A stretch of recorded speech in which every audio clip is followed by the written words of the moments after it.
Hey guys, what's up? This is Bharat. Today we're going to be unboxing and taking a first look at the Meizu Note 6.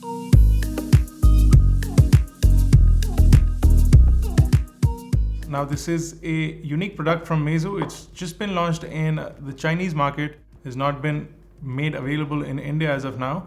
But we'll quickly unbox it and take a first look at the device and see what that looks like. So I'm going to remove the packaging. The first thing inside the box is the phone itself. Let me see if I can get this out. As you can see, it's in a nice gold color, slightly pinkish like the iPhone rose gold, but you also have a dual lens setup, which is a vertical dual lens setup. And if you don't look carefully, it looks like the fingerprint sensor, but it's actually dual lenses. The fingerprint sensor remains in the home button on the front. If I go further in, I do get a SIM ejector tool, which is a different shape altogether. So that's definitely a good thing. Easier to hold, I guess. And it says Meizu design. So whether they mean it for the SIM ejector tool or for the device, not too sure. You also get a quick start guide. Again, this is in Chinese. Can't really read Chinese as of now, so I'm going to leave that to the side. And then you have some, what I'm assuming is warranty information, and I'm going to leave that to the side as well. Further inside the box is this charger. It appears to be a fast charger. It goes up to 12 volts and 2 amps, so 24-watt charger. Whether this device can support such quick charging, we'll have to definitely check out. And then you also have a standard USB to micro USB cable. It is not a Type-C cable. So if they're pushing so much voltage through a micro USB port, whether that's going to work or not, we're going to find out as well. So that's everything from the box. Let's take a look at the device itself. So I'm getting rid of this packaging. Got a few stickers on here. Okay, so let's do a quick one over with the device. I'll turn it on, and while it's powering on, we'll see that over at the front we have a 16 megapixel camera along with an earpiece, some sensors. We do have a 5.5 inch display. Now this is a 1920 by 1080p display. Below that is the home button, which also has the fingerprint sensor. As you can see, it has Flame OS, which is Meizu's own operating system. If you look at the bottom of the device, we do get a speakerphone, some screws for the assembly. You do have the micro USB port. You do also have the microphone, and you do also have the 3.5mm headphone jack. So a whole lot going on at the bottom of the device. Over to the right, over here, you do have the volume buttons along with the power button. And on the top is the secondary noise cancellation microphone. The display sort of stands out a little bit. You can see it sits above the bezel on the side or the frame on the side. So it's quite protruded, but it's nicely rounded off so it doesn't catch your finger at all. So on the back you do have dual cameras. One is a 12 megapixel sensor with an f1.9 aperture, a 6-element lens with a dual ISP and the ability to blur out the backgrounds. You also get a 5 megapixel sensor capability of understanding and measuring the depth information. You do have an f2 aperture on this, a 5-element lens, and the ability for panorama and depth mode comes from the dual cameras over here. You do have a quad LED flash, and hopefully, like the Transformer edition, it can go from left to right, which kind of looks nice on the device. You do have the Meizu logo over here. You can see the antenna bands on the back of the device and some additional information at the bottom, and that's about it. As far as the operating system is concerned, the device is running Android 7.1.1 with their own Flame OS on top of it. It seems to be fast and responsive, but it is missing a whole bunch of Google applications, but it does come with this GMS installer, which will make basically Google services or the ability to install Google services really easy. So once you connect to Wi-Fi, you should be able to sign in and download and install all sorts of Google applications. The left is where the SIM tray is.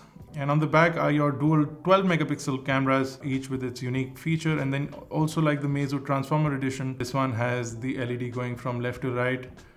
So you can probably turn that on in a particular format, but you do have a quad LED flash. Then you have the Meizu logo over here. So the phone is available in 4 colors, but it is running a Qualcomm Snapdragon 625 processor along with a 4000 milliamp hour battery, which should be good enough for at least 1 or 1.5 days of use. Again, we'll test that out if you guys need it. So as far as storage is concerned, this is a 4 gigabyte RAM variant with an option of 16 or 32 gigabyte of storage. And you also have a 64 gigabyte storage variant available, so you can choose whichever one you want. The device does accept dual SIM cards in the SIM tray. Let me quickly pop open the camera and see what kind of depth mode effects we can get. You do have a beauty mode as well. I'm going to turn on the dual lens effect and see what kind of image capability we get. So it captures the image quickly, but it takes a while to process it. But it gives a nice depth as far as I can see in my quick test. Got the corners quite accurately, and it's managed to get a really nice bokeh or a background blur going on, and it does measure out the depth distance. So at the bottom there is no blur, but on the top there is a nice blur. So that kind of looks nice. Again, we'll test it out fully. I want to see what kind of video recording capabilities this device has. So I'm going to jump back into the camera, go into video, pop open settings. I'm assuming it can do a maximum of 1080p and 4K on the 12 megapixel sensor. So you can choose the rear camera can do 4K and the front camera can do 1080p, which is nice. You also have something called a tilt indicator, which will let you know if your device is tilted, which will sit right here next to the recording button. So it lets you know if your phone is tilted while you're capturing video, so you can get a steady, stable and straight video. For those interested, there is also a smart beauty mode, which you can choose levels of how much beauty it's adding to your images. Again, I don't know if a lot of people use that feature, but it is available on the device.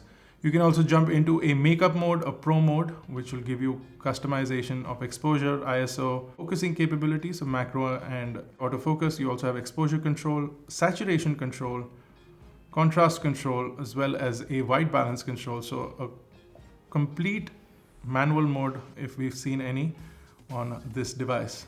As far as bloatware or anything else is concerned, there is literally nothing on this device. You do have some system applications over here, like a pedometer, the update application, a toolbox, which will give you things like a flashlight, a scale, a bunch of other things, but nothing else going on as far as that is concerned.